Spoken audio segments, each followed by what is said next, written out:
From the Kiss 92.5 studios in Toronto, Canada. Ladies and gentlemen. This is Roz and Mocha. It's Roz and Mocha. What's going on? Hey guys, this is Bruno Mars. This is Selena Gomez. The Chainsmokers. Lady Gaga. Calvin Harris. Celestia Cara. This is Ed Sheeran. You're listening to my boys Roz and Mocha. Roz and Mocha. My boys Roz and Mocha. The Roz and Mocha Show. Between Roz and Mocha, who is your favorite? Mocha. Roz, you guys are so funny, man. Congratulations, Lisa! Wow! You just won $1,000. That's amazing. Y'all just made my entire morning. Keep it up. You guys are awesome, man. This is the Roz and Mocha Show podcast. Oh, would you look at the time? Hey, Mocha. Uh-huh. You ready? Yeah. Let's do the news. The Roz and Mocha Show podcast. News break.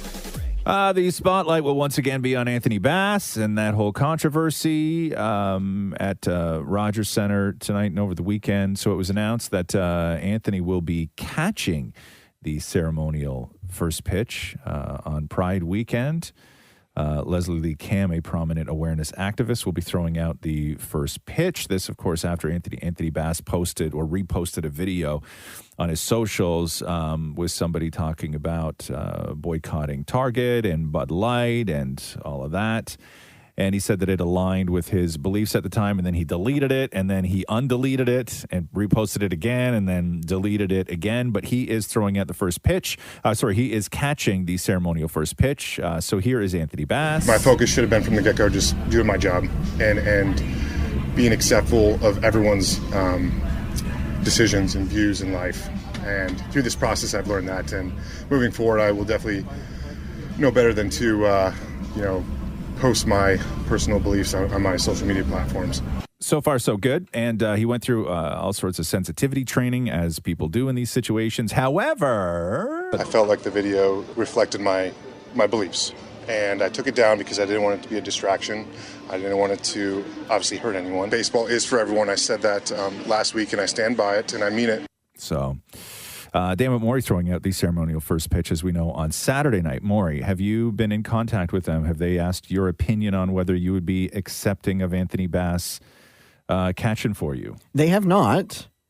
I mean, I put in a request asking for Bo Bichette or Kiermaier to catch for me, so maybe that's why they didn't ask me. Right. Or they're just not going to tell me because they don't. I mean, maybe that's who's just going to walk out. Maybe they won't ask. Maybe it's not up to you. So have you thought about what you're going to do? Like, are you cool with this? Or if you stand there and you're ready to throw out the first pitch and it's Anthony Bass, are you going to go through with it? Or I just think that it would, in my opinion, would suck only because this is like a once in a lifetime moment, and then forever this will be the memory attached to it. Is that this person who did that is catching for me. So it would suck.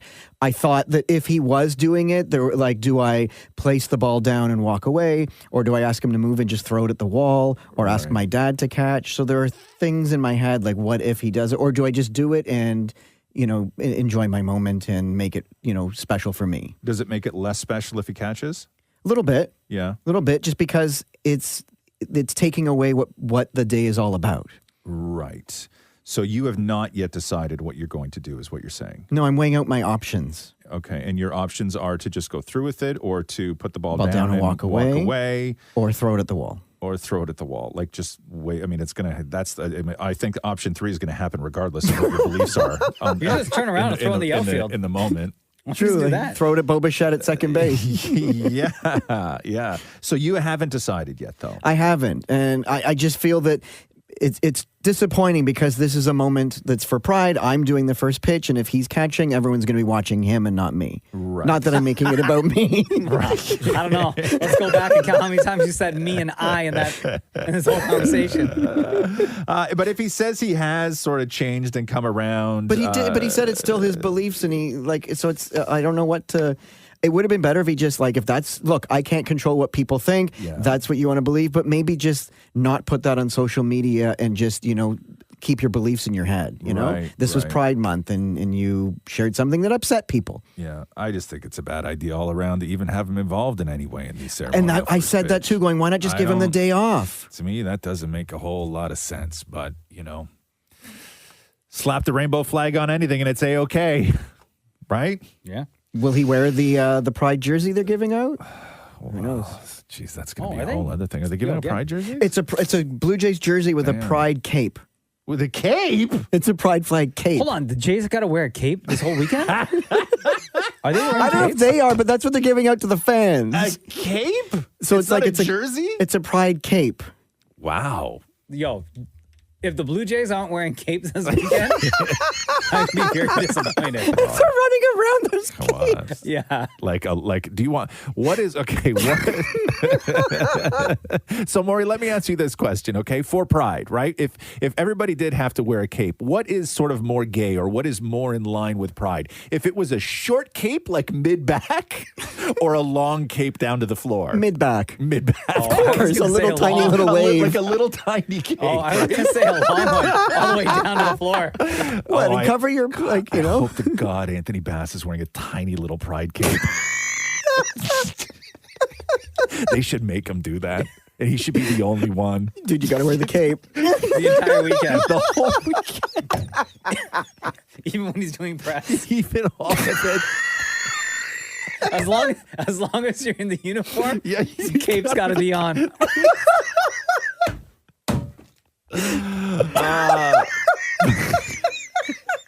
But it should be interesting. Dan Moore thrown at the first pitch Saturday night. I'll be wearing the cape for Pride Night.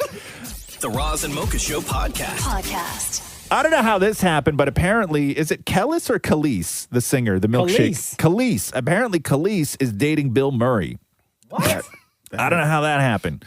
She's 43. He's 72. A source close to the pair say that they were spotted at one point, and then they were also seen together at the same hotel and have, quote, been getting close for a while. A friend reportedly told the same publication that they've met up in the States before, which got people in the industry talking. And now they're meeting up in London, where they both are. They've been clearly hitting it off. They go on to say whatever it is that has brought them together, and however unlikely it seems, they are both single and are having fun despite the fairly large age gap. Well, her milkshake brings all the boys to the yard. Right? Some wild milkshake to bring Right? Bill Murray. That is like, Don't matter the age. that may be the most vanilla milkshake of all vanilla milkshakes. The Roz and Mocha Show podcast. Shawn Mendes is getting slammed online. Why? So he worked for like 24 hours writing a new song called "What the Hell Are We Dying For?" And the sort of picture that he used on social media to promote it is a picture of the New York City skyline and what it looked like during the wildfires. Oh, Right, orange haze. So he's using that with "What the Hell Are We Dying For?" And people are like, "Is this like some sort of climate change song?" But it really kind of sounds also like a breakup song. But also, who is dying, and why are you using that picture to promote this track? Like people, even Shawn Mendes fans are very confused as to what he did and why he did it. But here's a little bit of the new song. Smoke in the air, the city's burning down.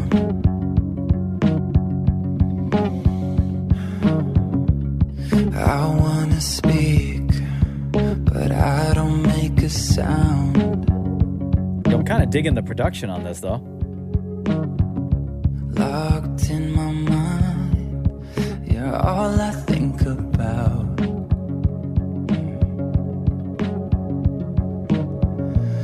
I wanna save us, but I don't know how. If we don't love like we used to, if we don't care like we used to. Okay, so like, change up some of the words. That's a hype song. I like it. The production is great. The lyrics sound like it was written in 24 hours. But and he's also, people are like, you know, was the getting back together with Camila Cabello for 2 weeks just like, you know, like a promotional thing for this Get people track. talking about him again? I don't know. I mean, I'm with you. I kind of dig the song, but everything sort of surrounding the release of this, I don't think it worked out the way Shawn Mendes was hoping. The Roz and Mocha Show podcast. For the first time since 1954, a Canadian won the Canadian Open. Nick Taylor did it in spectacular fashion. Here's a little bit of Nick right after his big win. A scene like we have never seen before. Your country has waited 69 years to watch one of its own bring home its National Open. Can you put in perspective what it means to be the one to deliver it to them? No, I'm speechless. This is for all the guys that are here. This is for my family at home. My wife Andy and our son Charlie and Harper. I'm very speechless. This is the most incredible feeling ever. And he did it by dropping a 72-foot eagle. If you're a golf fan, you know how crazy that is. Well, here's Nick. You just made the longest putt of your entire career to get it done. Can you just explain what you saw and what was going through your body before the putt and when you watched it go in? I had a similar line in the second playoff hole. I knew it was going to be slow with how much rain we've had. Yes. I wanted to get as close as I can because Tommy, I thought he's going to make it. For that to go in is unbelievable. I don't know what to say. Yeah, that rain and that wind, it'll catch you every time. So, but as soon as he dropped the putt, they all started celebrating. And like Mike Weir was there. There's a bunch of guys there. And Adam Hadwin, who I think is ranked like 72 on the tour or something like that. So Adam Hadwin runs out onto the green to celebrate with Nick and Mike Weir and everybody else who's there. And Adam Hadwin has this giant bottle of champagne in his hand. And security tackled him. Like spectacularly tackled him. They didn't know who he was? They had no idea. They thought he was like a wild fan. So here is Nick Taylor on Adam getting tackled. Corner of my eye saw he got a nice tackle there. I hope he's all right. I saw he was upright when I saw him later, so I hope he doesn't wake up tomorrow morning with any broken ribs or anything. He was saying he was hoping he sprayed you with some champagne. Did he get any on you? My hat stinks, so yeah, I think it did. Oh, damn. So, and Jessica Hadwin, Adam's wife, who's hysterical on Twitter, by the way, I just discovered. She tweeted a couple things because there was a new angle that came out in like super like 8K slow-mo of the tackle, and it's brilliant. Damn, and that so, 8K. So she wrote, OMG, I can't handle these different angles. The security guard's laser focus on his target. Adam's commitment to the giant bottle of champagne. So many things to take in now with all these point of views. But she did give an update saying, sorry to leave you all hanging. Had to get the toddler ready for bed. I'm thrilled to report that Adam is still among the land of the living and in true Canadian form, apologize to the security guard for being tackled. Hold on, the security guard didn't even apologize to him? That's how it's supposed to work, Adam. Man, like when you watch these slow-mo videos, it is like, it looks like football because the security guard is behind Nick as he's hugging. I think it's Mike Weir that he's hugging, right? Or his caddy.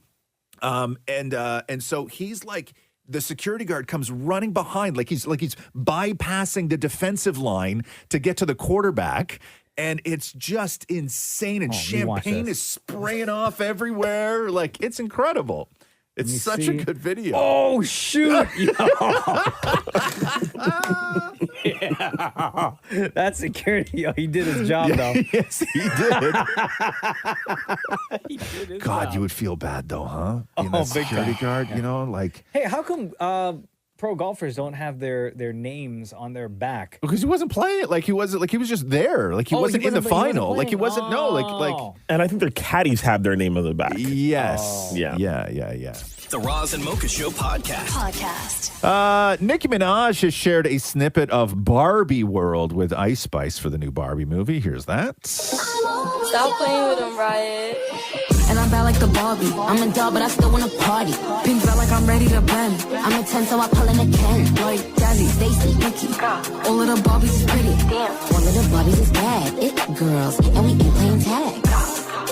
Yes, I'm here for it. I'm a fan of Ice Spice. And Amy Schumer was on Watch What Happens Live, and Andy Cohen brought up the fact that, if you remember, Amy Schumer was originally in development to do the Barbie movie, and that didn't work out. Here's Amy. You were originally slated to star in the Barbie movie. You dropped out due to creative differences. They said I was too thin. No. Can you name a specific reason you dropped out, and will you be seeing the movie? I can't wait to see the movie. I think it looks awesome.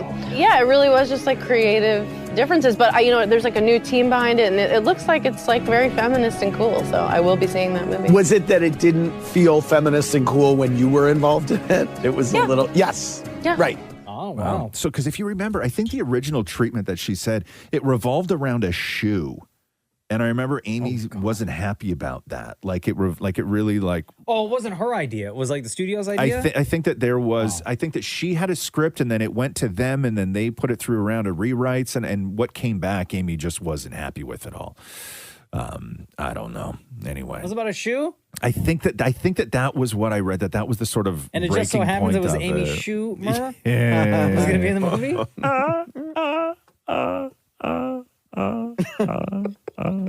Oh my guys, that was funny. The Roz and Mocha Show podcast. Tony Awards. Let's go to the Tony Awards here. We'll start there. Okay. So one of the things that you need to know about the Tony Awards is that there was a big sort of will they or won't they or what's going to happen because the writer's strike. It's very difficult to do an awards show during a writer's strike. And Ariana DeBose, who was incredible, by the way, did an opening monologue and sort of explained that they did approach the Writers Guild people. There was a compromise that happened. There was no details as far as what that compromise was. But here's a little bit of Ariana on stage. And so now you're asking, well, what's the compromise? Well, we don't have a script, you guys. Yeah, I am live and unscripted. You're welcome. So to anyone who may have thought that last year was a bit unhinged, to them I say, darlings, buckle up. Oh, wow. But there was one moment where, because I don't even know if she was allowed to have stuff on paper, right? Because Even that if would it have was been. wrong, like, what I if don't think she wrote was it herself? So there was one part in the show where she's out in the audience and supposed to introduce somebody because she was doing most of it from memory. Yeah. But she has actual notes like written on her arm that I guess at some point became illegible. So here is Ariana throwing to one of the presenters. And I'm going to tell you that Best Featured Actress in a Play is up next. And also, I don't know what these notes stand for. So please welcome whoever walks out on stage next. Oh my God, that's great. Oh, good for her. So she, like, Ariana was so just perfect for all of this. Like her performance was incredible on that stage. But one of the big things from the night was Lea Michele, who is the star of Funny Girl on Broadway, closing out the show. And it's one of the few times they've allowed a performer to perform on the Tonys who wasn't eligible to be nominated for a Tony. Here's a little bit of Lea Michele. Tell me not to live just in butter. Life's candy and the sun's a ball of butter. Don't bring around a cloud to rain on my parade. Don't tell me not to fly. I simply got to. If someone takes a spill, it's me, not you. Who told you you're allowed to rain on my parade? Wait, you don't like it? It's just a bit over the top, isn't It's very theater. What do you want? What song is this, Maureen? Don't Rain on My Parade. Don't Rain on My Parade. From Funny Girl. Which Beanie Feldstein. With, oddly enough, Lea Michele did this at the Tonys in 2010, the same song. Oh. Because that's when Glee was sort of at its peak, and it was one of the tracks that she did in Glee. So why wasn't Lea Michele eligible to be nominated for Funny Girl? So the rules for the Tonys are weird, man. So according to the Tony Awards, the rules and regulations under the eligibility requirements, in order to be eligible, the actor or actress must perform in the lead role of the production's opening night and must perform in the minimum number of performances to which the producer of such production must invite and make tickets available to Tony voters.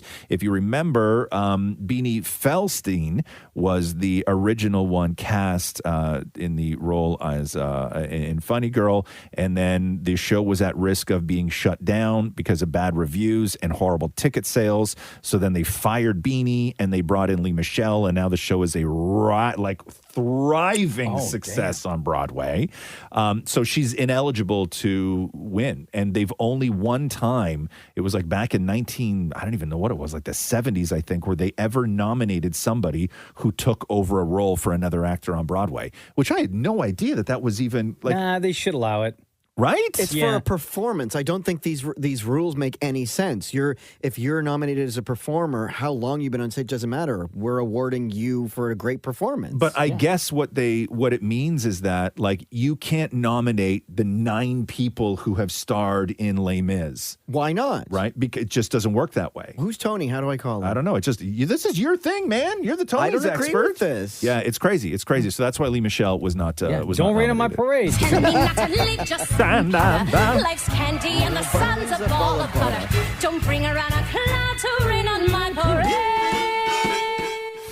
The Roz and Mocha Show podcast. New poll asked 8,000 people, would you rather be 30% smarter or 90% more attractive? More attractive. Smarter. Oh. God, if I was 90% more attractive, I could stop The world would wars. blow up. Okay. Right? Like, I have to go smarter on this one. We'd have to keep Right? you, like, behind closed doors. Yeah, who's we, bro? I swear, every single day you're getting more and more like Joe from you. Yeah, I know. And Do you not like it, Ross? Do you want me to stop, complimenting I've you? said it to you a million times. Please stop. Yeah, for Like a years. million times for You don't years. You don't listen. So it's like, But you love compliments. no, I do love compliments, but there's a line between a compliment and that. So let me poll the room here. Mocha, if you had the Smarter. opportunity, 30% smarter or 90% more attractive? Smarter. That's shocking. Shem. Smarter, for sure. Maury. 90% better looking. Why? You're married. Why do you Yeah, want to be but better? I'd like to be able to be 90% better looking. Why? For who? For myself. What are you going to do with that? Look at it. What do you mean? Look at a mirror. You still need a magnifying glass. Oh. Wow. but- okay, that but wasn't that's that wasn't not a crossing question. line. That I wasn't a can't- question. That wasn't a question. Sorry. I was just More attractive. I was Like, just is it adding. physical beauty? It was close.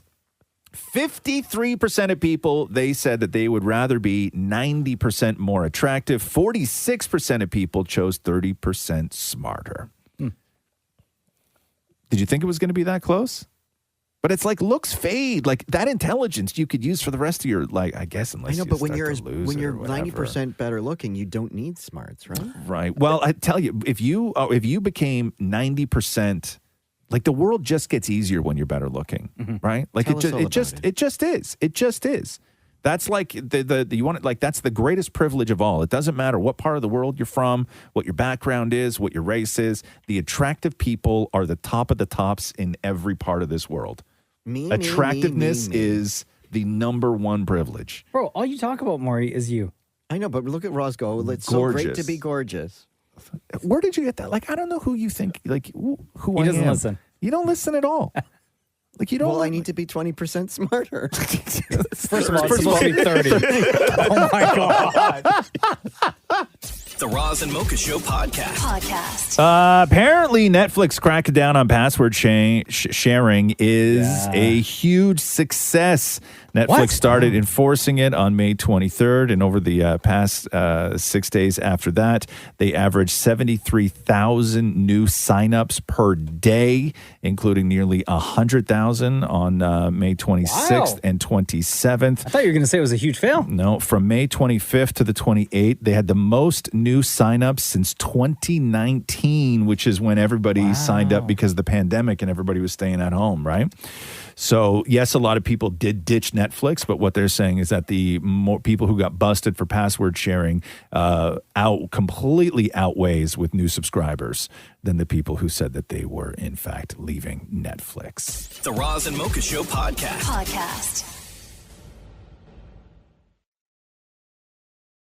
Britney Spears' lawyer, her high-powered attorney, Matthew Rosengard, is slamming a report that Britney's on meth.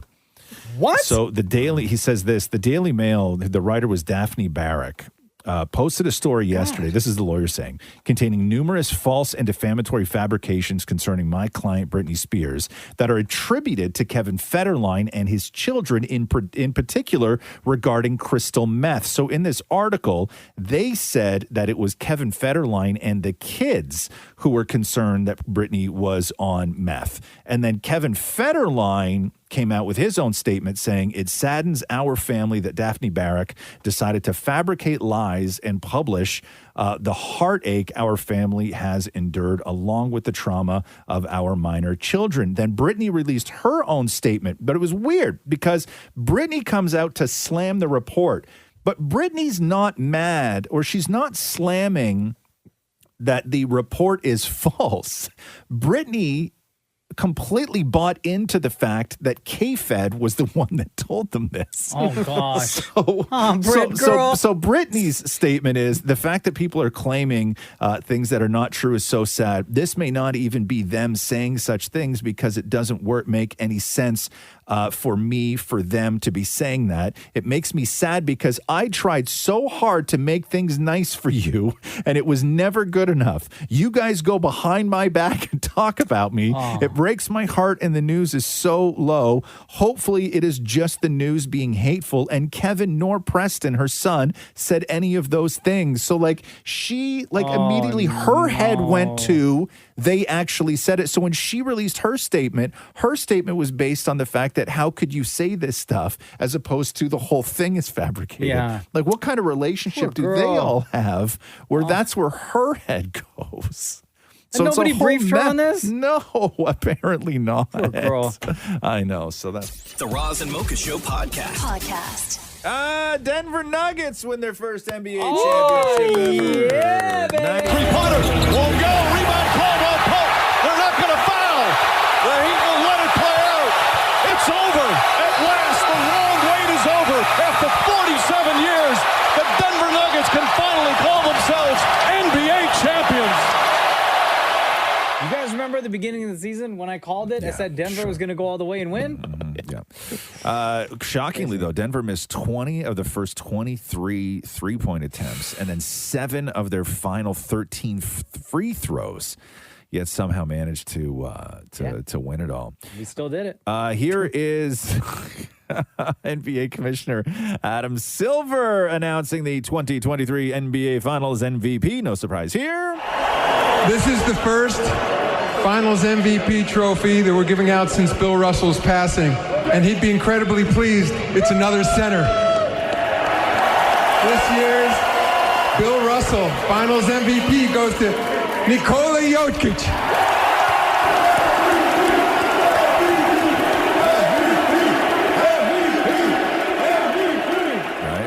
Yeah, well deserved. Jamal Murray of Kitchener, Ontario, becomes the 9th Canadian to win an NBA. Yes. Big up my guy, Jamal Murray. Right?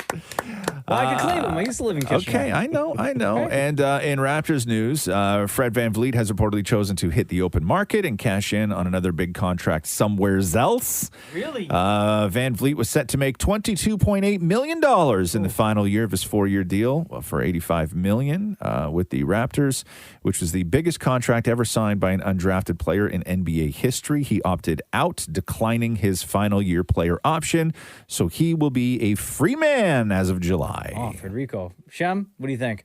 It's not surprising that he opted out. He's gonna. It's his last sort of chance. He's 29, I think he is now. Last chance to what, though? To get To get a massive contract. Is $22.8 million a year not a massive contract? Of course it is. Yeah, right? to us, yes, but in the NBA, even in sport, it's a massive contract. He's going to get $30 million. No, who's going to take him? I Who's promise. interested? You think he's going to get $30 million? Yeah. Is he staying in the East? I actually think the Raptors are going to re-sign him.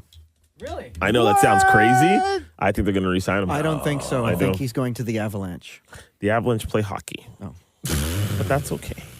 Sorry. Because there's nothing wrong with that. Maury, you looked nervous even, like, Maury dipped his toe in that conversation, right? And he was, like, all jittery and shaky. And, like, he thought he was going to try something out, right? Like, just thought, like, you know what? Let me see what this world feels like. How's that world feel, Maury? Not doing it again. Not good. An avalanche of emotion is what's happening right now. But I agree with you, Maury. The Avalanche is probably where he will wind up. Look at Mocha. He looks so I mad. know, he's so disappointed in you. Like, you know, like when Maury, you know this look. You know He's when your even father, biting his lip. when your father looks at you with just absolute failure in his face, Oh, yeah. right? I saw that yesterday. That's what Mocha looks like right now. like a failed father. The confidence. He was so confident. Guys. I think he's going to go. No, he's not going to. I think he's going to the Avalanche. So dumb. What about me? I have opinions.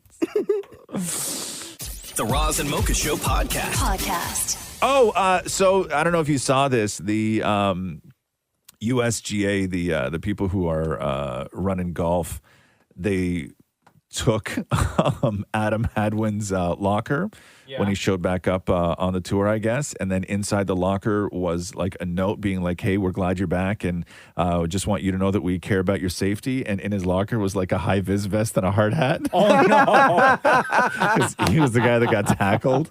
Oh, no. At the Open over Great the weekend. Great gag. I'm a fan.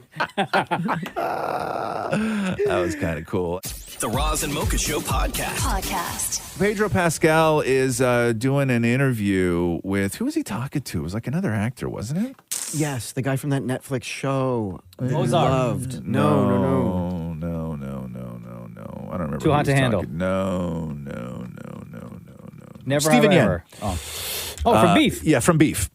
So I guess that Pedro Pascal was talking about like some weird road rage incident that he was in, and it sounded absolutely disgusting. But yesterday, I cut somebody off to get out of their way. Yeah, okay. Okay? Yeah. I didn't like cause an accident, but I was like, I saw an opportunity. I got in. This person really didn't want me to do that. I got out of his way and then got into the left turn lane, and he was like laying on the horn. And I was like, get it out. My little sister was next to me in the passenger seat, and I was like, yeah. You know, that kind of thing. And then I hear her go, oh my God. And I look over, and there is a big glob of saliva. Like, damn. It was, and just dripping down the side of the Ew. of the passenger window. My sister was like, yeah. So like a got glob from the driver's side, he just like spit. honked a hard loogie at you. Spit at me. Ew. That's so gross. So who does that? I would be so Who distracted. Horks in like on the road, like at a car. Yeah. Like who Does that make you feel better that? Yeah, by doing does that? it? I guess maybe it makes somebody feel better. Like I got that driver good. Yeah, I guess. Like, but right? I spit on their Kia. Yeah. You think Pedro Pascal's driving a Kia? No. He seems like Sorry, a... no offense, Shem. I was going to say. Sorry, brother. Sorry, man. Sorry. I got to watch my Kia words. Kia hate will not be accepted, sir. Shem, live that Kia life.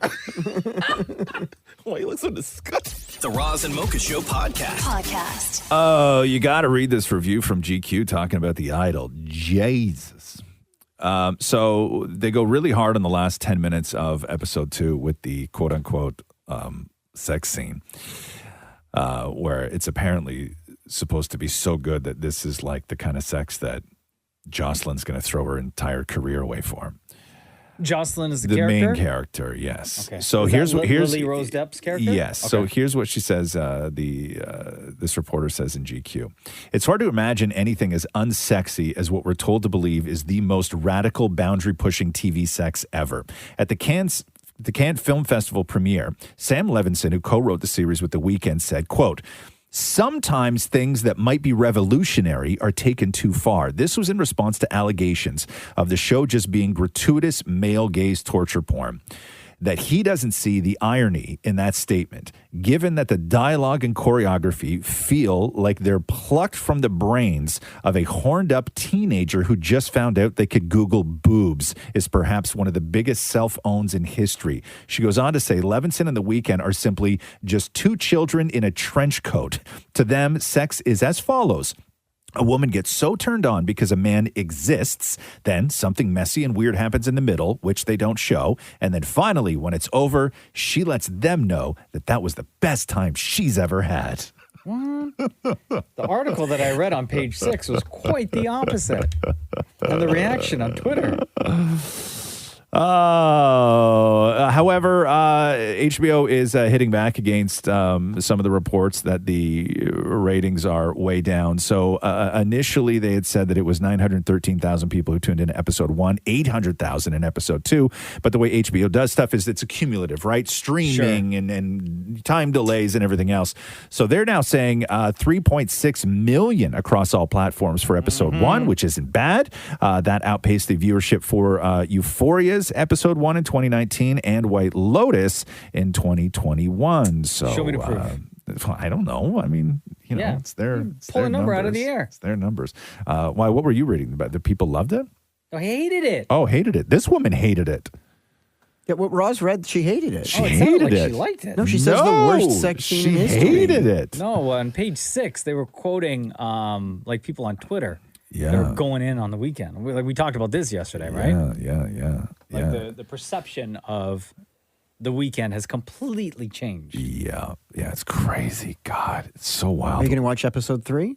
See, that's the thing. Like everyone hates it, but they're going to keep watching. There's only 5 of them though, so that's the only sort of saving grace. Yeah, I think there's only 5. Oh, I think they only did 5 episodes because remember they had to reshoot the whole thing, right? Right. I'm Nah, you're better to just not. Not even 8. They're only doing 5. I think it's 5. I read 5. Not even 6, Maury. Only 5. Believe it or not, not even 7. However, could have been 4. True. But guess what, Maury? 5.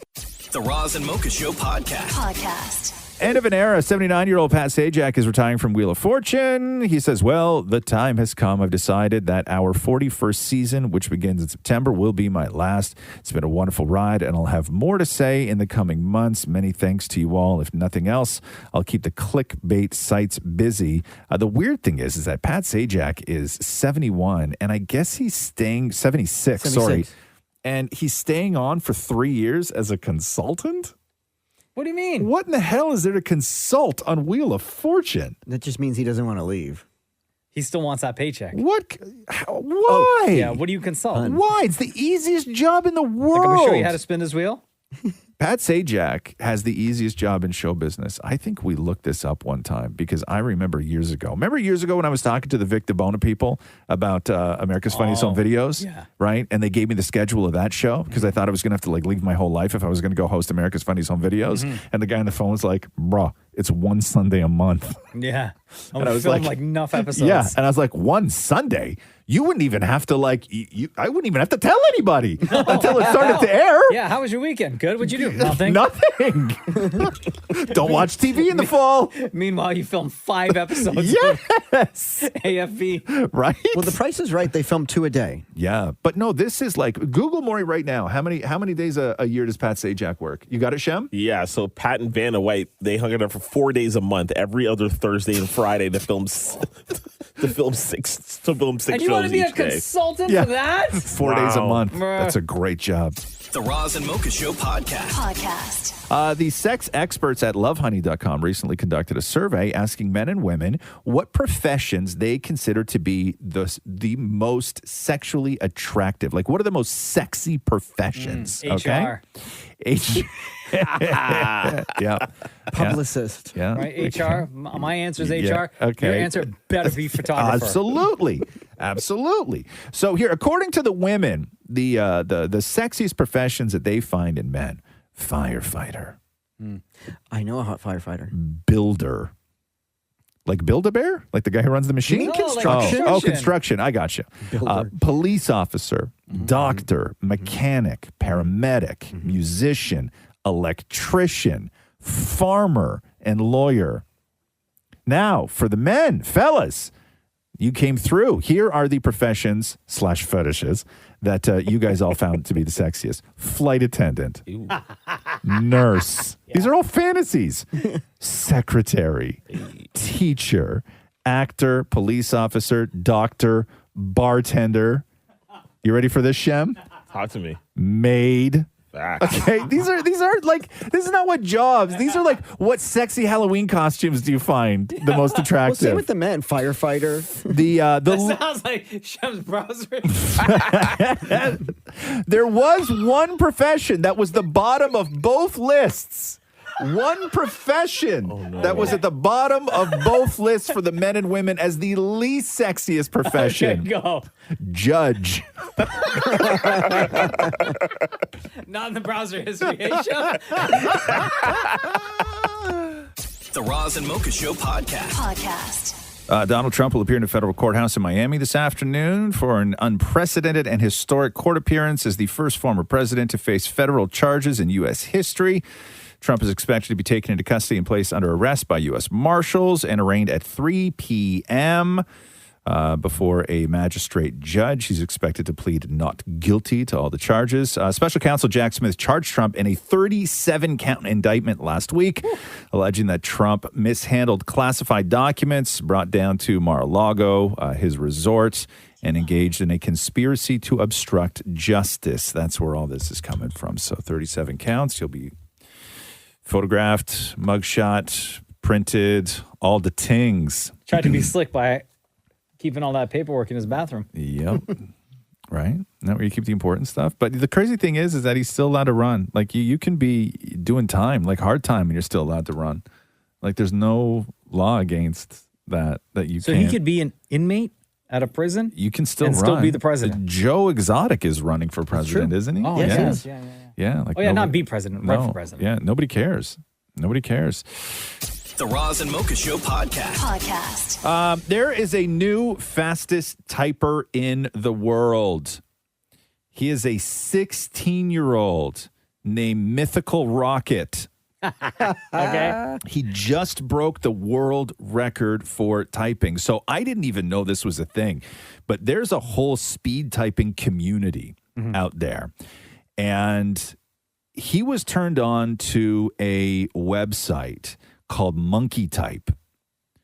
And Monkey Type is a super lo-fi website where you just type out, you follow these gibberish words. They're real words, but the sentences are gibberish. And once they pop up on the screen, you have to type them out. And it goes in 15-second increments. And based on you just typing over and over and over again, it spits out how many words you're capable of typing per minute.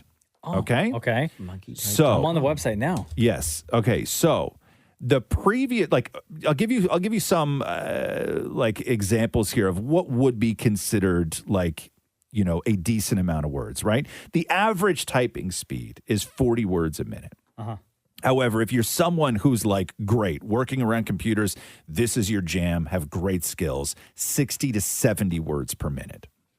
The previous record was 279 words per minute. Wow. This kid just passed 300 words per minute. So, and he filmed himself doing it. So here, listen to this. So I've been in the typing scene for quite a while now, and I am excited to announce that I finally hit 300 words per minute on 15 seconds. I've been trying for this for ages. And I finally hit it, dude. This came out of nowhere. I hope you enjoy it.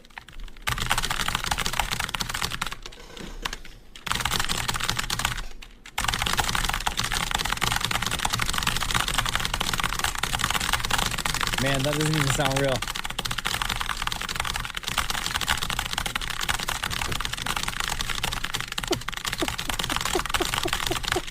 Oh, shoot! What the? What the? What the hell?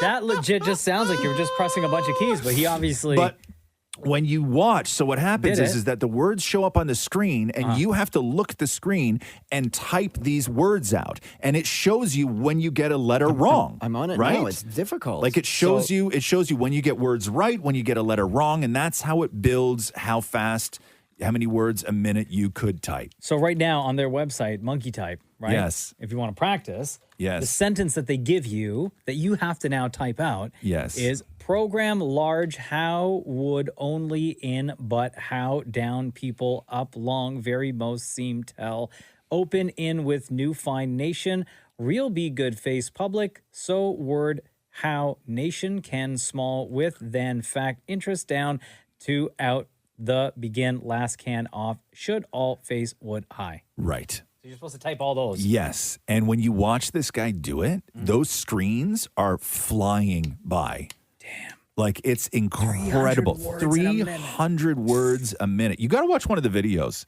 It's like, play one of the videos. Go to his, I was going to say go to his YouTube, but you have to sit through commercial. No, I bet you I won't. Go to Mythical Rocket. All one word. Mythical Rocket. That's the kid who just broke 300 words per minute typing. Just to be clear, not Mythical Kitten, right? No. Mythical Rocket. Okay. Mythical Rocket. There's a video called Breaking the 300 Word Per Minute. Don't put the sound up because I think this is where what is he? He swears in this, right? More, what does he say? He swears. He says the F word. The F word? Yeah, don't play that part. Okay. But watch how fast he types. Yo, this is unreal. Right? The camera's like facing down at his fingers on the keyboard. Yeah, and the screen. I can't even, with my eyes, I can't even follow the words that he's typing. No. As they're being highlighted on the screen here. No. It's too fast for like my brain to even handle. Yeah, I don't know what these words are. Yeah, I wouldn't watch it more. You probably poop if you watch that. That's just way too much. Like everything inside you just starts failing. Like you don't even know how to comprehend somebody doing something that fast. The Roz and Mocha Show podcast. Vegas Golden Knights. Woo, baby. 20 seconds remaining. The Golden Knights start to celebrate on their bench. The silver trophy to the Golden Knights.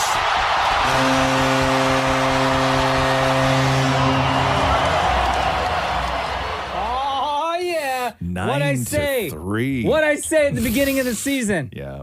Go back, check the tapes. I said it. Vegas was going to win, and they did.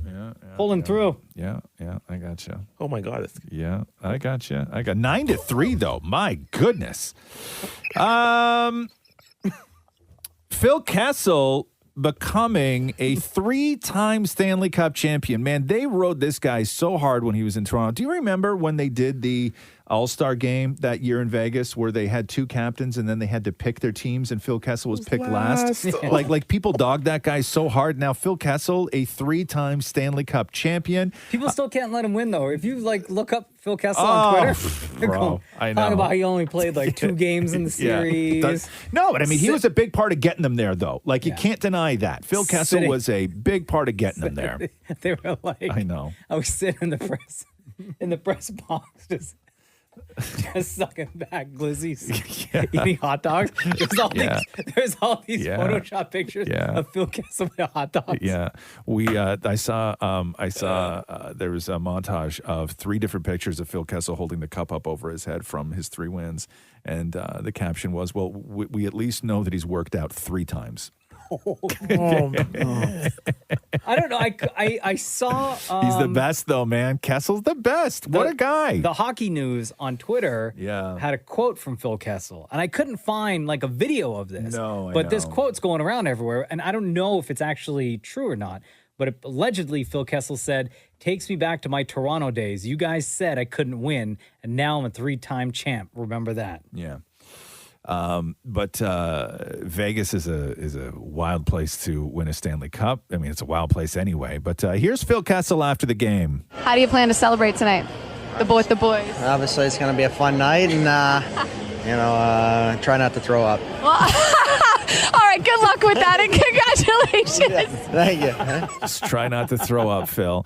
Paul Maurice, the head coach of the Florida Panthers after the game, because Matthew Tkachuk was a scratch, and people are like, how is Matthew Tkachuk not, how hurt do you have to be to not play in a Game 5? Because he's been their star this whole playoff run. So here's Paul Maurice explaining what kind of shape Matthew Tkachuk was in for Game 4 and why he had to sit out for Game 5. I'm not sure. It's his collarbone, sternum, clavicle, SI joint is, I think, the words that I heard, but he'll heal fine from it to get into the next game, and because he is so smart, he can find a way around the ice. He can find I think he had 3 of our best chances to score in that game, but he couldn't do the things that he can do to finish. But the next day after the full game that he played off it, he didn't dress himself for the game. Somebody helped him get his gear on. Somebody tied his skates. Somebody put his sweater on for him. Oh, wow. But the next day when he came in, he was in significant pain. So there wasn't really a question on whether he'd be able to play or not. Yeah, he played game 4 with a broken sternum. Yeah. Crazy, right? Yeah. Like hockey players are next level. Also, that was the second time in 2 days that a Florida team lost the playoffs. I know. Miami Heat. Yeah. It was the Heat and the Panthers both got bounced. Back-to-back loses. The Roz and Mocha Show podcast. Disney just announced some major shifts and delays on their release calendar. Some of these dates that they're throwing out here now, man, I can't even comprehend. 2-3 years? The live action Momoa is now June 2025. Oh, that's not bad. The new untitled Star Wars film, December 2026.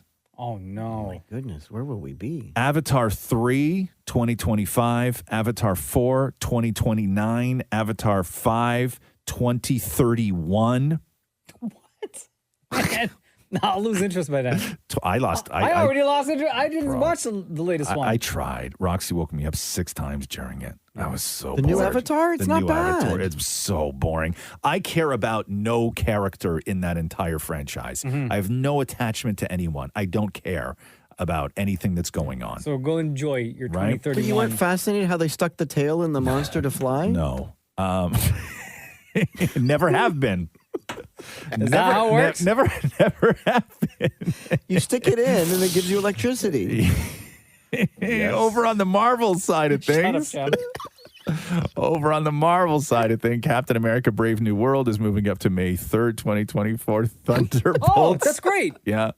Thunderbolts is December 2024. The new Blade, February 2025. Fantastic Four, May 2025. Avengers, The Kang Dynasty, May 2026. Hey, have they announced whether or not Jonathan Majors is going to still play Kang? No, they have not. I haven't heard anything. Deadpool, May 2024, Deadpool 3, and then Avengers Secret Wars, May 2027. Oh, man. We're going to be so old by then. May Speak for yourself. 2027 for Avengers Secret Wars. There you go. Did they given it a reason for all these delays? They just keep sticking it in and seeing if it works, and then if it doesn't, they just shift it back farther, right? That's the way it works. Like that's the way. It's like you when things are so crammed, you got to try and find space, and then some stuff gets moved to the front and some stuff gets moved to the back, and then you sort of just step back and see where you are, and then you realize that something that people are really, really going to love is they're just going to have to wait a little bit longer for it. I think that's just human nature, right, Shem? Sounds so heavenly. The Roz and Mocha Show podcast. A nonprofit employee in Chicago says that he's the victim of a disturbing form of retaliation after he found 3 severed heads on his desk. He believes they were left there in response to a complaint he made last month. So this all went down at the Chicago-based Anatomical Gift Association. So it's a more than 100-year-old nonprofit organization that manages willed body donations for medical research and education. In other words, they deal with human body parts, right? It's a nonprofit, so if somebody donates their bodies to science, these are the folks who deal with the parts. And the heads just are there on his desk? So Dale Wheatley, who's the employee, formally complained about how those donated bodies were being handled by the organization. Okay. Wheatley filed a police report after the heads, which were found in a blue storage tub on his desk, which he believes came from somebody within the organization as a direct result of him filing a complaint about how the bodies were handled by his coworkers. So when he asked why they were at his desk, his boss allegedly told him this: "I don't know, Dale. There's a lot of strange things going on." Get back to work, Dale. Wow. So it's the boss that did it. Possibly. Right? Or the boss knew. Uh-huh. The Or boss whatever. knows. Yeah, the boss knows, trying to throw Dale off. I don't know, Dale. There's a lot of strange things going on. Yeah, like what? What else? Tell me, Doug. Yeah, what else? What other else? strange things are happening around here, Doug? Yo. Tell me right now, Doug. I got 3 severed heads on my desk that say otherwise. Yep. It's not normal, Doug. It's not normal. I eat lunch there, man. Classic Doug and Dale. Always going back and forth, huh? Going head to head, huh? The Roz and Mocha Show podcast. Tory Lane's legal team has his God. sentencing over Meg Thee Stallion shooting delayed until August. So prosecutors have asked that Tory Lanez receive a sentence of 13 years in prison over his conviction on 3 felony counts: assault with a semi-automatic firearm, having a loaded, unregistered firearm in a vehicle, and discharging a firearm with gross negligence. Los Angeles Superior Court Judge David Hereford yesterday approved the request made by Tory Lane's legal team. They have asked for an extension for extra time to prepare a sentencing memorandum. This all stems from the house party shooting that happened up in the Hollywood Hills on July 12th, 2020. So it could be 13 years, it could be 22 and deportation and all that other stuff, but it's looking like Tory Lanez is going to go to the joint for this. Wait, deportation back here? I think yes. Back to Canada? Yeah. We don't want him? Now I don't know whether that would happen like after sentencing or after his time served, or I don't know how that works when you deport somebody. Like I think that like do they deport him and then he comes back here? But like I think that you have to know that somebody charged with that in a place like Canada is going to do like 3 years max. Right? When you get deported, like, and you're on a flight, do you still get access to the drink cart and everything? I'm going to say no. No, you don't think so? No, Like water. Yeah. Like you can't order from the Air Canada menu? No, maybe you do, but I think you're in cuffs. Like I think that you would have to have somebody bring your cup up to your lips so you Somebody gotta feed him? use the straw, So, right? like if he ordered one of those like mini cans of Pringles, Yeah. that they charge you like $20 for. Right. Which So hit an different on a plane, by the way. Uh-huh. Yeah. Like someone's gonna like feed him a Pringle, and then you get so thirsty after all that. Yes. Then gotta like maybe put a straw in the bottle of water. Yeah, Bring him up to his mouth? I would think maybe. Well, who starts his movie for him? I don't know. I think you can maybe do that with your, like you can't do it with your face. That's disgusting. People put their bum fingers all over those screens. No, he doesn't get movies. No. You don't think they want to give him a movie to watch? Nah. No? Okay. No. All right. The Roz and Mocha Show podcast. The Weeknd is defending his character on The Idol. So this in response to the scathing GQ review of the show. The Weeknd then sat down with GQ. So they said, to hear you describe it, we're not supposed to find that scene in episode 2 overtly sexy. This is that weird sex scene that they did, where it's a lead up to a sex scene. It's not even the sex scene. And so the Weeknd says this: no, there's nothing sexy about it. When we use Basic Instinct, because there's one moment in the show where they're watching Basic Instinct. He goes on to say, in that film, there are other moments that are very cheesy and hilarious as well. So however you're feeling watching that scene in The Idol, whether it's discomfort or you feel gross or you feel embarrassed for the characters, it's all those emotions adding up to this. Referring to his character. This guy is in way over his head. This situation is one where he is not supposed to be there. And then defending the sex scene's graphic content, The Weeknd said he's despicable. He's a psychopath. Why sugarcoat it? There's nothing really mysterious or hypnotizing about him, and we did that on purpose. So I think that he thinks that we're supposed to see that character as like a loser, And not him? but you know what I mean? Like we're supposed to look at this guy like, oh my God, this guy's a hustler and he's in way over his head and he's so uncomfortable in these situations and he's just like. Yeah, but the problem with that is that they haven't even established this character. Nothing. Like at all. Yeah, It's been 2 episodes in. No, and there's only 5. No, he's making excuses. So what? Like episode Right? 3, there's going to be this big reveal or this grand turnaround for the character? But I think that he thinks that we're watching that, like we're supposed to see that character as like some low level hustler who's in way over his head, as opposed to a gross, rapey bar douche. There's been nothing in the show that would lead us to think that way. No. Nothing we at have to all. wait for season 2. No. There's not going to be a season 2 of The show dropped 100,000 in viewership from episode 1 to 2. I don't know if they're going to get a season 2 out of that. I really don't. The Roz and Mocha Show podcast. So the looming SAG strike, the actors strike, is really looking like it could have the potential to screw up a lot of release plans for really big movies because they have to do publicity for these movies, right? And the deadline is June 30th that all the actors may go on strike. And if they go on strike, they won't be doing any publicity for their giant movies that are coming out. Okay. So Teenage Mutant Ninja Turtles has moved its press day from July to June. Oh, no. And that new that new movie looks amazing. Mission Impossible, which opens July 12th, they've moved up their press day to June 18th, 19th. Cruise must be pissed. However, the new Chris Nolan, Oppenheimer, and Barbie are both sticking and rolling the dice, doing their press for 2 giant movies on July 7th and 8th. Are they going to piss off the writers? Does that show that they're not in solidarity? No. If the strike goes through, they won't do press for the movie. Oh, they won't do press. Sorry. They won't do press if But the strike goes in Canada, through. the Barbie press stuff is in June. They're doing it in June? So End of June. But who's doing it, though? We don't know yet. Yeah. No, well, Margot Robbie and Ryan Gosling, they announced. Didn't they announce? They announced on Twitter the other day. What? What do you know? Yeah, I don't know. Coming? Who knows? I don't know. No, they said. But anyway, I don't know. That's according Crossing to the border. Who knows? The Roz and Mocha Show podcast. Donald Trump.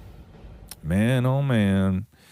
So Trump pleaded not guilty yesterday in Miami to 37 counts of indictment, accusing him of deliberately keeping classified information at his Palm Beach house, Does he have to say government documents. Not guilty 37 times? No. They don't read out each charge I and then he has to don't say think not guilty, so. not No, guilty, I think not that they guilty. can just lump them all together, but maybe they did. I don't know. I didn't watch. Highly sensitive defense weapons and nuclear information, as well as obstructing of justice by U.S. authorities as part of the 37 count indictment. This all went down yesterday, the day before Donald Trump's birthday, and he immediately took the stage and allowed his followers to give him what may be the most weak-ass version of happy birthday by a group of white folks you will ever hear. You know, Joe didn't have your mind.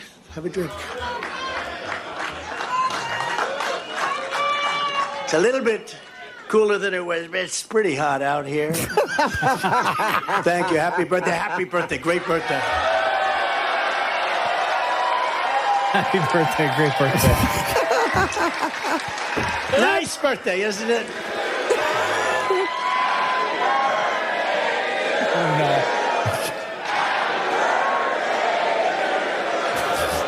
Oh, no. To who? So uncoordinated. Nice birthday. It's like they forgot the words. Wonderful birthday. They were saying happy birthday. I was with Eric and Laura, the kids. Happy birthday, Grandpa. Happy. And I said, oh, great. I just got charged with, they want 400 years approximately. If you add them all up, a fake 400 years. Oh, thank you, darling. That's so nice. This clip is my favorite. What is going Happy on? birthday, Grandpa. What is even happening? The Roz and Mocha Show podcast. So Tom Holland's got that brand new show on Apple TV called The Crowded Room, and the reviews for it were not good at all. Oh, good. But he did an interview last week where he was talking about how it was such an emotional experience shooting this show that it really, really took it out of him. And he said that he was taking a year off. So here's Tom Holland from last week. You know, I really enjoyed it. I loved the learning curve of becoming a producer. I'm no stranger to hard work. I've always sort of lived by this idea that hard work is good work. And I really enjoyed it. But then again, the show did break me. There did come a time where I was like, I need to have a break. I disappeared. I went to Mexico for a week and had some time on a beach and lay low. And I'm now taking a year off. And, you know, that is a result of how difficult this show was. So he says, I'm now taking a year off, right? Yeah. I did all this. I'm now taking a year off. Well, somehow this got spun in that he's taking a year off because of bad reviews. But listen to Tom Holland say, no, that's not what I said. The rumor mill has said that you've taken a year off of act. Can you explain? I mean, thank you for taking the year rumor off mill. After you did this show. Because that would have been terrible.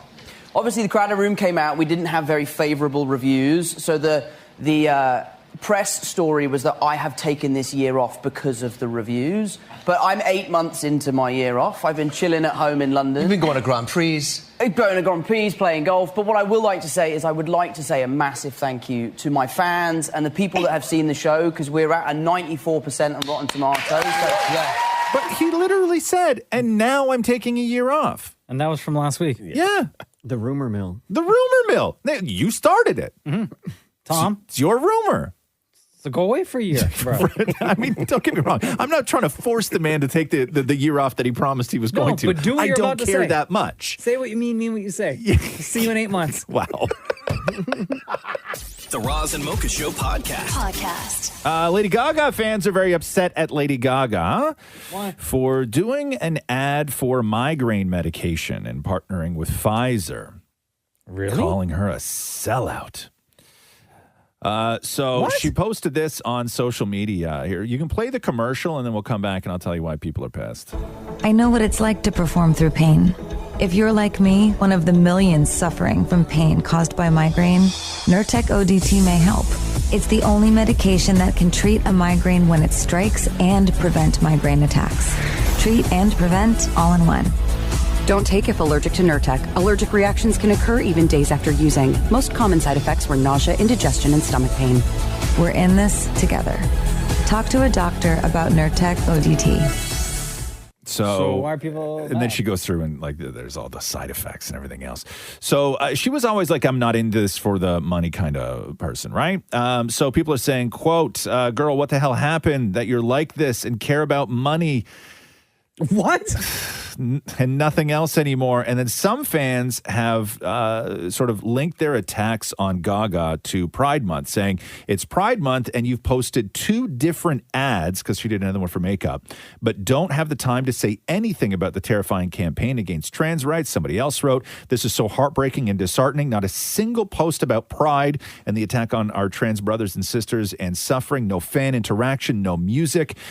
Even the Chromatica ball seems to be shelved. And you guys care, all you guys care about now is money and paid partnerships. This is terribly disappointing. So what happened is some people are bringing up the fact that when they went to the Chromatica ball, one of the shows, there were signs everywhere in the auditorium that said they would be filming that night. And fans thought that this was going to be part of like a new Gaga video or a documentary or like some big Gaga project. But that footage from that night at the Chromatica ball was actually what they wound up using for this commercial. Oh, okay. And so fans are pissed. They feel duped that they were part of her Pfizer deal as opposed to being in a Lady Gaga video. So they're pissed at her. Okay. Your thoughts, Maureen? I only agree she should be posting stuff about pride because she was all about Born This Way. Sure. But if she wants to do a commercial for headache medication, you do you. You know what I mean? Like, who cares? People are very upset with her. Like very Yo, pay me. I'll do an ad for Nerdtech. Nerdtech? Isn't that what it is? Nerdtech? Something like that. The Roz and Mocha Show podcast. They did a poll and asked people to give them the number. And that number is, what would you consider to be rich? And this includes cash, properties, cars, and bling. Like you can include all assets that somebody would have. What is the number where you would say either you or somebody else should be considered rich? What is that number? Like $5 million? Mocha says 5 million. Shem? Yeah, I was leaning to 5, but I'm gonna go ahead and say 10. 10 million to be rich. To be rich. Okay. Truly rich. Okay. What about if I told you that the number, do you have a number, Maureen? I was going to say, honestly, 3 million. 3 million. It's lower than all of you. What? So according to the poll, people said that the number is 2.2 million in assets, which include cash, property, cars, and bling, is what you consider to be rich. No. But I guess being rich and feeling rich are 2 different things, and that's all I don't broken think down you in the feel rich survey off as 2 well. million because of your property taxes and everything. In this economy? You see the price of gas? So out of the people they polled, those who had assets in and around, so total accumulative wealth of $560,000, 48% of those people said that they feel wealthy, not necessarily rich. But Roz, so what does it feel like to be rich? I have no idea, Maury. I'm broke as a joke. Okay. Don't you worry about me and my money. Between his two houses. No. That's smart investing. Okay, that is nothing. No. You don't know. Broke. You Man, don't I know. feel so bad for you. Hey, Maury, let's start up a GoFundMe for him. Could you though? I really I would. That would be like so helpful if somebody started that for me. A GoFundMe. I'd have to come up with some sort of reason, though, I guess, because you can't hustle people. You need a 9th lawnmower? 10th. Let's help us achieve the goal. Listen, I don't remember doing stories like that again on this I feel show. so bad for you, bro. Yeah, you do? Uh-huh. Yeah, I know. Thank you. I appreciate Hold on, it. let me buy another copy of your book. I can. Yeah, everyone. Want Get on e-transfer? Amazon. Get on Amazon. Want e-transfer? Yeah, I gotta Venmo. get that. Venmo. Yeah, I was just gonna. What are the? I gotta get an OnlyFans. Well, you're already on WikiFeet. Yes, I know. I floated the idea to Catherine the other day because we were talking about just like somebody brought it up in the house about OnlyFans? No, Feet Finder. Oh, right. Where I was just like, what? I was like joking around. I'm like, I'm gonna start posting my feet on Feet Finder, see how much money I can make. And I'm just like, I'll just do like lawn, like just me after I mow the lawn. It's only gonna be pictures of my feet, like covered in grass clippings and everything else. Just that, right? And I thought for a second that I was gonna get the okay. Right? Like, yeah, go for it. Support? See how much you can make. You do right? you. Do, yeah, right? It's just my feet. Like, whatever. It's just my feet. Nah, it's not going to happen. I was kind What'd of she pissed. say? I was What'd kind she of say? pissed. What'd she Nothing. say? No, she was just like, no. And like, they're your feet. There was no discussion, right? There was no discussion. I'm like, it's just feet. Like, I'm not like putting my feet in things, right? I'm Or not on dressing my things. feet up in like panties and stuff, right? Like, it's just my feet. And I'll even keep it like very generic and PG, like just shots of my feet. And she said it was too personal. Well, My feet. was it ankle down, or were you including the ankle? No, just my feet, man. Hair or just no my hair? feet. Hair? Yeah, like on your toes. I ain't got no hair on my toes. Yes, you do on your big toe. You make I money. don't. How do you maybe know I don't. that? What do you look like, a hobbit down there, Chef? The Roz and Mocha Show podcast. Chris Hemsworth sort of walking back his, I guess there was a story, but he was like retiring from acting or taking a long time off from acting. So he did a show on Disney Plus. It was the adventure series Limitless. And when he was promoting that, it coincided with an episode that they were doing on death. And when he did that, he agreed to take a genetic test, which ultimately revealed that he was at risk of developing Alzheimer's. So he had which according to his genetic testing, made him 8 to 10 times higher than the general population due to the fact that he had 2 copies of the APOE4 gene. He got one from his mom and then one from his dad, which upped his chances of Alzheimer's. So at the time, he just really seemed like that he was walking away from show business for at least a long time. So he's out now promoting his new movie on Netflix, and this is Chris sort of clarifying with E.T. whether or not he is walking away from acting. It was a revelation that you wanted to simplify your life and kind of maybe take a brief hiatus from acting because of your predisposition to Alzheimer's. Just to clarify, it all got a little sort of blown out of proportion. I wanted to take time off because I'd been working for 10 years and I got 3 kids that I wanted to spend more time with. And so I did. I had 7 or 8 months at home. And the information about the predisposition was, look, I'm in a higher risk category, but it's not a certainty. It allowed me to make a whole bunch of other changes from nutrition to my training to my mental fitness. Speaking of longevity in life, you're celebrating your 40th birthday coming here in August. Yeah. How you feeling? How you celebrating? And what are you hoping for in this next chapter of life?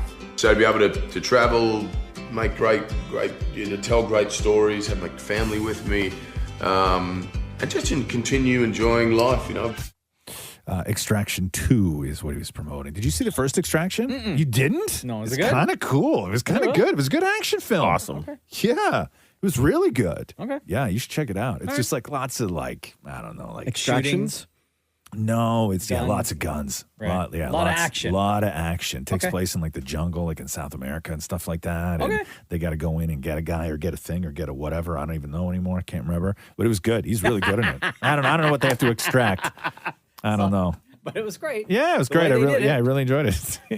Sounds like it.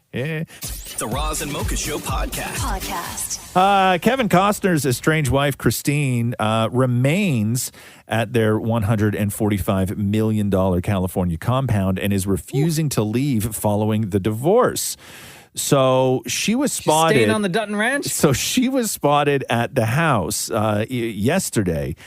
Amid news now that Kevin Costner is taking legal steps to get her to leave the house after filing divorce last month. So Kevin Costner said that under the terms of their prenup agreement, his wife had 30 days to move out of the house, and she didn't. And he now thinks that this is because she's trying to alter their prenuptial agreement and I guess get more money out of him or something. I don't know. Costner said that he's already provided her with $1.45 million under the terms of their prenup, which gives her ample funds to procure another place to live.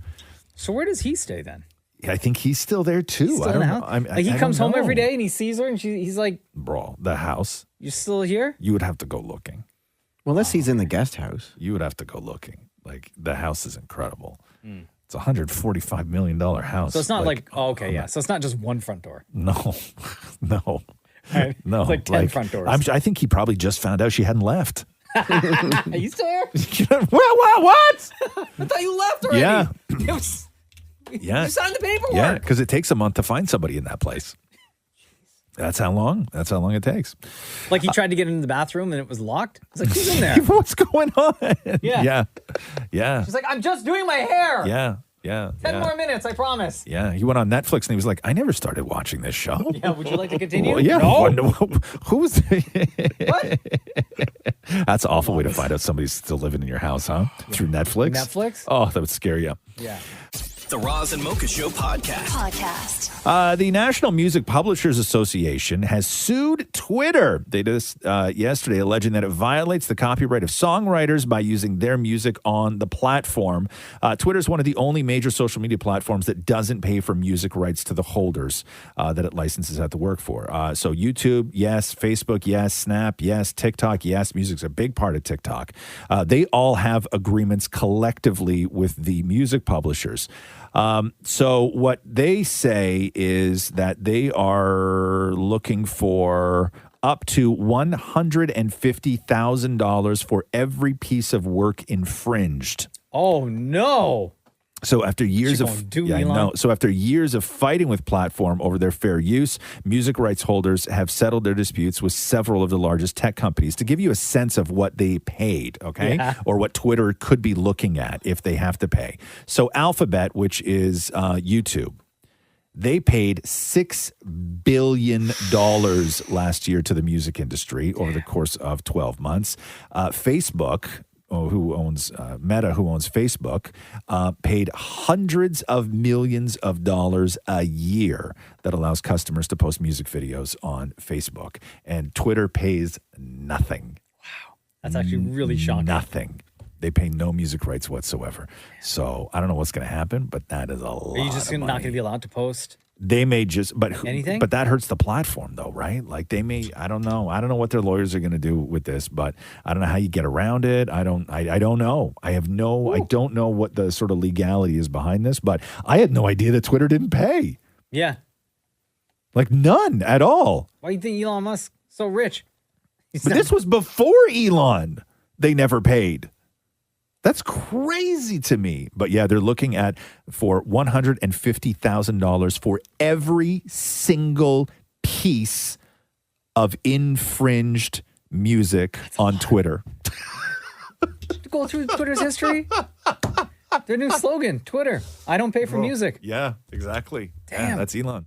The Roz and Mocha Show podcast. According to a new report, people go in and they do these deep dives into what people make and celebrities and all this other stuff. There was always this list of who they considered to be the highest grossing actor in Hollywood. Not for how much money they have made, but how much have the movies they've been in gone on to make?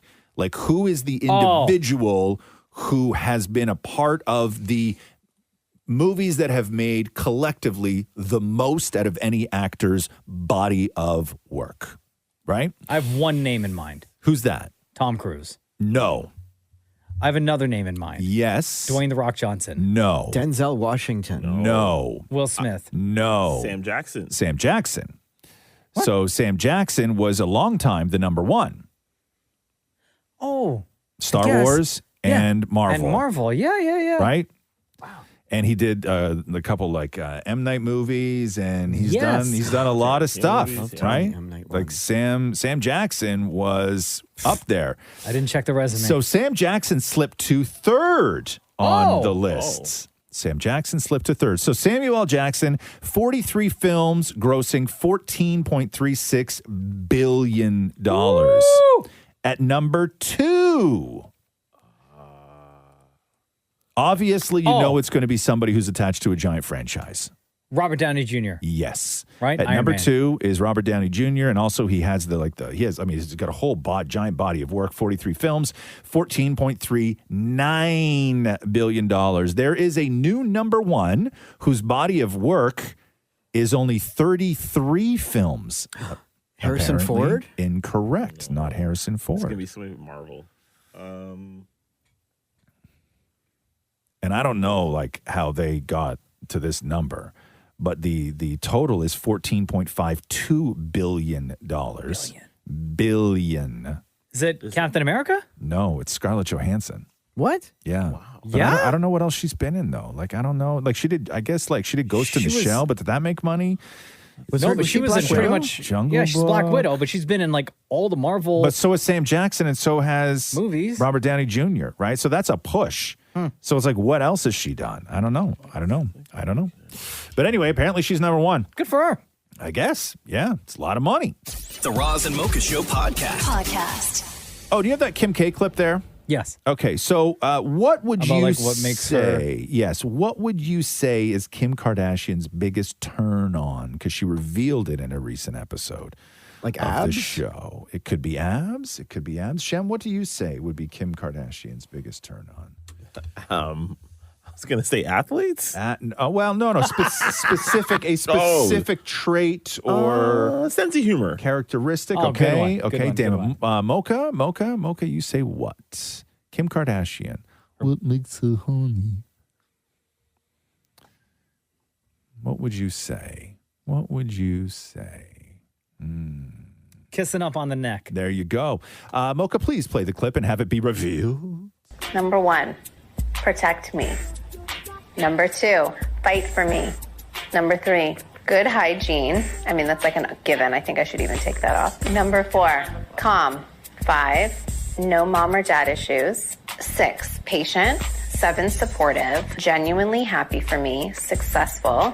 Good teeth. Teeth are like one of my biggest turn-ons. The straighter, the hornier I'll get. Wow. But not kidding. Spontaneous, fun. My friends and family love him. Someone that can be a role model for my kids, especially that my boys can look up to. No heavy baggage. I have enough.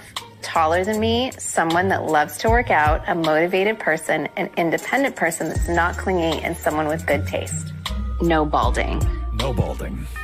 Yo, Shem out here grinning like you even got a shot. Till the very Good end. teeth. The entire time that Kim was talking here, Shem was like Yo, smirking that's me. and nodding his head. Did you see a little bit of yourself in that list, Shem? Well, there's other reasons that I think I'd be high on Kim Kardashian's list. Oh, you think you're the perfect match No, for no, Kim. no, not the perfect. Okay. I am not a fan of Kim in that way. Oh. No, sirree, Bob. You are not? No, Really? No. Not attracted to Kim Kardashian at all? I'm not. No. At all? Not at all. Really? Nah. What is it? I know too much. You do. Seen too much. Yeah. That shouldn't bother you, though. It would. Nah, Yeah. ladies live their lives. No, you know? no. Listen, everybody's got a past. Yes. Everybody. Not everybody has a reality show. And Oh, Kanye West is an ex. hey, that's All right. that Who stuff. wants that? I don't. The Roz and Mocha Show podcast. Question. According to a recent poll, how often should you change your socks after you wear them? Like, do you change? Like, every day. Do you like ever rewear socks? No. No. Like No? if I wear my socks for the day, Yeah. then that's it. That's it. It's a wrap. That's it. Shem? Yeah, I change them every day, like underwear. Maury? No, I wear them all the time. Oh, but like without washing them? That's right. Yeah. How many would you say? The socks I'm wearing right now, I Yes. wore yesterday here. You did? You saw these socks before. Right. But you wore these to work yesterday all Yeah. day. Yes. Did you live your Walked the whole life? dog. Walked the dog, Ugh. came home, took the socks off, went to bed, woke up this morning, put the socks back on? Yeah, they're crumpled up on the floor by the bed, and I put them back on the next day. Nasty. 33% of people said that they never rewear socks once they've been taken off their feet. So even if it is a midday shower, like they won't even put them on after the shower, the same socks. They Socks start that I wore fresh socks. yesterday. Yes. Perfect example. Socks I wore yesterday to do the show in here. I wore the same socks when I worked out in the afternoon. Mm-hmm. And then after I took a shower yesterday afternoon, brand new socks. Really, huh? Those socks went into the hamper. 30% of people said that they maybe rewear them, but only once if they feel like they're still clean. 12% of people said that they will rewear them only if they take a shower in the middle of the day. 22% of people said that socks can last multiple days. Multiple days? I'm in the Yes. 22%. Right. And 3% of people claim that they never wash their socks. No, Matthew at least washes them. Right. But you will go, what's the longest you've gone on the same pair of socks, More? Like 3 days. 3 days. 3 days. What kind of nuttiness is this? Yeah, but they air out while I'm sleeping. What do you mean? But you just said you crumple them up. And put I know, them on but the they're not floor. on my foot, so they have a moment away from me. Like a lot of things. 22% of people said socks last multiple days. Thanks for listening to the Roz and Mocha Show podcast. Catch the guys live Weekday mornings from 6 to 10. on Kiss 92.5 Kiss925.com. or download the Kiss 92.5 app.